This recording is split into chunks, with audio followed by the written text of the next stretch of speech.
Konfederasi Sepak Bola Asia atau AFC memberikan respon cepat terkait kerusuhan antara supporter Thailand dan juga Malaysia usai duel dalam Piala AFF 2024 atau ASEAN Championship. Pertandingan ini di bawah AFF bukan AFC, ujar Sekjen AFC Datuk Seri Windsor Paul John kepada Arena Metro.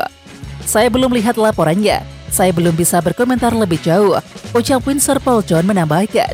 Meskipun begitu, AFC tetap berpesan kepada semua pihak di bawah naungan mereka untuk tidak lagi membuat kerusuhan. Tolong jangan diulangi lagi, tutur Windsor Paul John. Menurut Metro, supporter Thailand lebih dahulu menyerang pendukung tim tamu.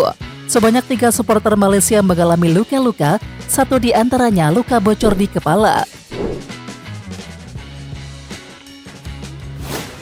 Ketua Federasi Sepak Bola Thailand atau FAT Madampang turun tangan langsung untuk menyelesaikan insiden bentrokan supporter usai laga Piala AFF 2024 antara Thailand versus Malaysia di Stadion Rangga Mangala, Bangkok, Sabtu 14 Desember.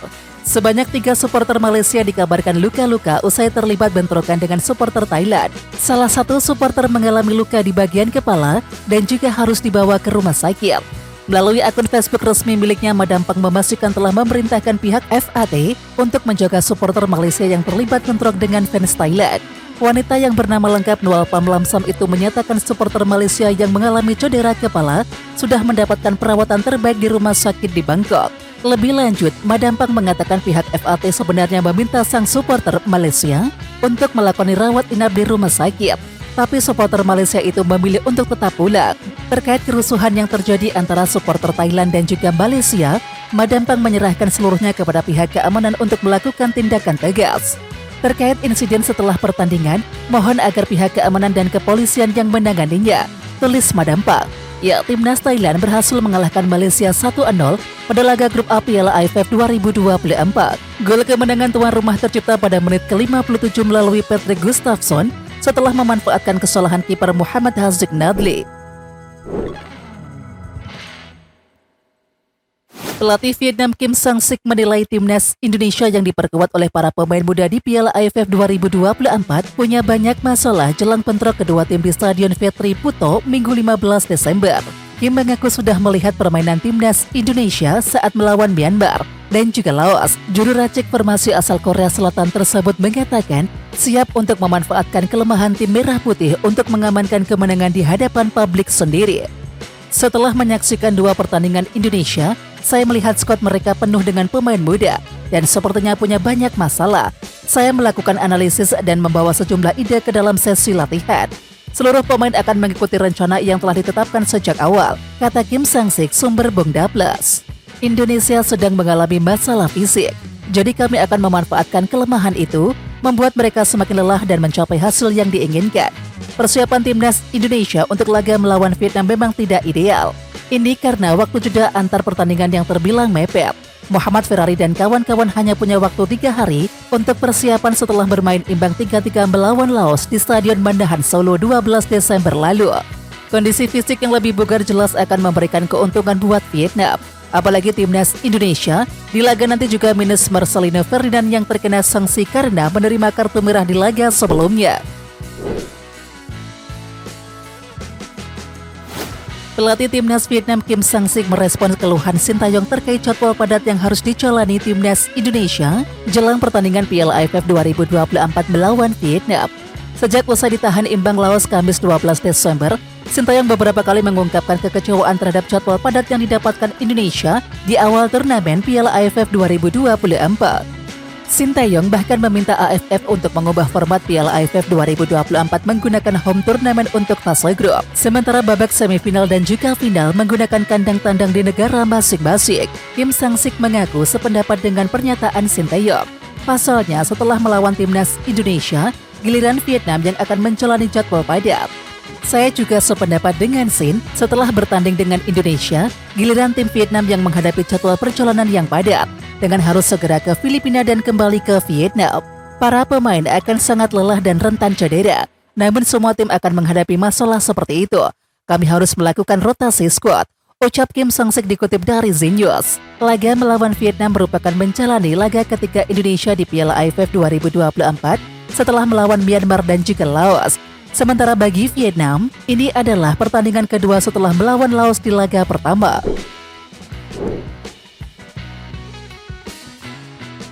Sandy Walsh mengakui bahwa banyak pemain keturunan ingin bergabung ke timnas Indonesia. Satu nama, yakni Oleh Romani, dikabarkan akan segera diproses dan juga segera tersedia untuk skuad Garuda. Selain itu, beberapa nama lain juga memberikan sinyal ingin merapat ke skuad Garuda. Hal ini terjadi karena performa timnas Indonesia yang semakin membaik. Pasukan Sintayong dalam jalur yang tepat untuk melewati putaran ketiga kualifikasi Piala Dunia 2026 zona Asia setelah berada di posisi ketiga klasemen sementara. Ya, Sandy Walsh menjelaskan banyak pemain keturunan yang berminat untuk menjadi bagian dari timnas Indonesia. Dia juga mendapatkan banyak telepon dari mereka yang cukup penasaran terkait dengan skuad Garuda. Mereka bahkan cukup antusias untuk bisa diproses dan juga segera bermain di timnas. Pemain asal KV Mechelen ini melanjutkan, dia dengan senang hati memberikan bantuan kepada mereka. Menurutnya, ini jadi langkah tepat untuk menambah kekuatan di timnas Indonesia. Dan tentunya, hal ini menjadi kabar baik demi membawa timnas semakin berprestasi. Saya selalu siap membantu semua orang, karena hal itu hanya akan menguntungkan level tim, ujarnya. Sandy menambahkan, Indonesia merupakan salah satu negara yang sangat fanatik dengan sepak bola. Dia melihat bahwa hampir semua orang ikut merayakan saat timnas sedang bermain.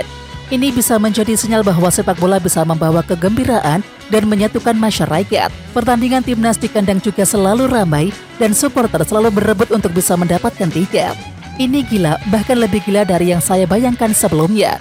Sepak bola benar-benar menjadi agama di Indonesia. Itu berarti segalanya bagi orang-orang di sana.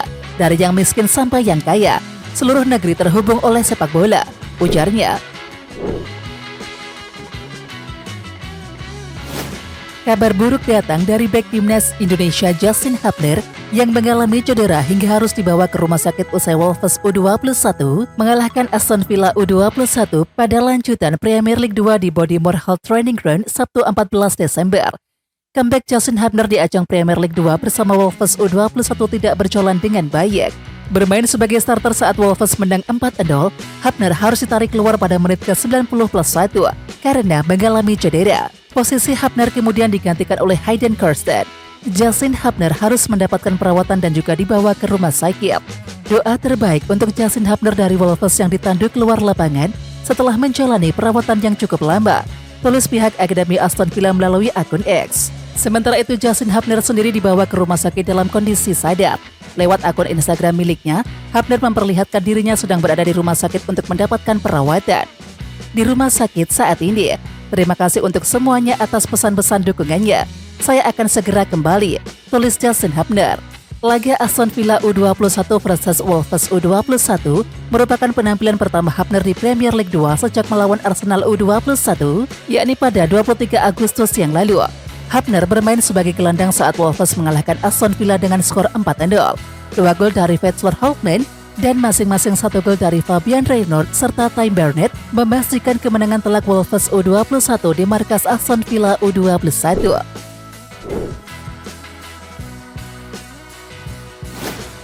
Pelatih timnas Indonesia Sintayong mengakui bahwa Vietnam adalah tim terkuat di Piala AFF 2024 jelang duel kedua tim di Stadion Viet Tri Puto Minggu 15 Desember. Sintayong menyebutkan ada perbedaan antara timnas Indonesia dengan Vietnam dalam menghadapi Piala AFF 2024. Perbedaan itu yang kemudian berdampak pada kekuatan kedua tim. Tim Vietnam saat ini bisa dipertimbangkan sebagai tim terkuat di turnamen ini, sedangkan tim Indonesia berpartisipasi dengan tujuan utama adalah persiapan menuju SEA Games tahun depan. Hal ini menuntun perbedaan besar dalam level permainan di antara kedua tim, ucap Sintayong dalam sesi konferensi pers dikutip dari Soha. Sintayong lalu menyatakan ada poin positif di balik keputusan menurunkan pemain-pemain muda di ajang ini. Namun tetap saja ada perbedaan soal pengalaman bermain di laga internasional. Pemain Indonesia yang berpartisipasi di Piala AFF 2024 mayoritas adalah pemain U20, jadi mereka minim pengalaman internasional. Bagaimanapun, turnamen tahun ini jadi pengalaman yang bagus bagi para pemain untuk beradaptasi, belajar, dan bersiap untuk masa depan, ujar Sintayong. JITZ mencatat sejarah sebagai pemain Indonesia pertama yang mampu mencetak gol di Liga Italia. Momen bersejarah itu terjadi dalam laga Juventus versus Venezia di Stadion Allianz. JITZ berhasil mencatatkan namanya di papan skor pada menit ke-83. Gol bermula dari tendangan bebas Hans Caviglia di sisi kanan pertahanan Juventus. Melihat ada peluang, JHS ikut naik membantu serangan. Begitu bola diluncurkan, JHS berada di posisi yang tepat untuk menyundul bola. Bola itu meluncur ke pojok gawang tanpa bisa dihentikan oleh kiper Juventus, Michel Di Gregorio. Dengan golnya ke gawang Juventus, JHS resmi menyandang rekor sebagai pemain Indonesia pertama yang mencetak gol di Liga Italia alias Serie A. Catatan itu melengkapi rekor sebelumnya sebagai pemain Indonesia pertama yang tampil di Serie A Italia dan pemain Indonesia pertama yang mencetak gol di Coppa Italia. Sejak Venezia promosi ke Serie A, JHS tetap mampu menjaga tempatnya di tim inti dengan baik. Ia selalu menjadi pilihan utama Venezia dan hanya 2 kali absen di Liga Italia musim ini. Absen pertama saat ia harus menjalani hukuman akumulasi kartu di pekan pertama. Sedangkan absen kedua adalah ketika JHS izin keperluan keluarga dalam duel lawan Udinese pada Oktober yang lalu. Gol JHS ke gawang Juventus membuat Venezia berbalik memimpin 2-1 di laga tersebut. Sayangnya, Dusan Vlahovic bisa mencetak gol di masa injury time hingga skor menjadi 2-2 yang bertahan sampai akhir laga. Media Vietnam dan Tri meremehkan timnas Indonesia. Mereka menyebut timnas Indonesia minim pemain bertalenta dan juga berpengalaman tanpa Marcelino Ferdinand. Ya, memang tim asuhan Sintayong tersebut dipastikan tak diperkuat sang bintang Marcelino Ferdinand. Pasalnya, pemain berusia 20 tahun tersebut terkena hukuman kartu merah saat bermain imbang 3-3 kontra Laos pada Kamis 12 Desember yang lalu. Salah satu media Vietnam dan Tri pun menilai absennya Marcelino Ferdinand menjadi kerugian besar bagi skuad Garuda. Sebab, timnas Indonesia yang bermain di Piala AFF 2024 ini minim pemain bertalenta dan juga berpengalaman seperti pemain jebolan Akademi Persebaya itu. Dengan kartu merah tersebut, Marcelino Ferdinand tidak diperbolehkan bermain pada pertandingan berikutnya karena skorsing. Minimnya pemain bertalenta dan berpengalaman seperti Marcelino Ferdinand bisa membuat Indonesia kesulitan. Tulis Dantri dalam artikelnya pada Minggu 15 Desember 2024.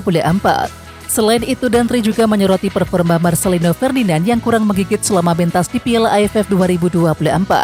Mereka mengatakan bahwa penampilannya loyo dan juga di bawah standar. Padahal pada November 2024, Marcelino Ferdinand merupakan pahlawan timnas Indonesia. Dia mencetak 2 gol yang membawa skuad Garuda mengalahkan Arab Saudi dalam laga lanjutan babak ketiga kualifikasi Piala Dunia 2026 zona Asia. Bulan lalu, Marcelino Ferdinand dengan bangga duduk di pinggir lapangan, merayakan golnya ke gawang Arab Saudi di babak ketiga kualifikasi Piala Dunia 2026. Jelas Dantri.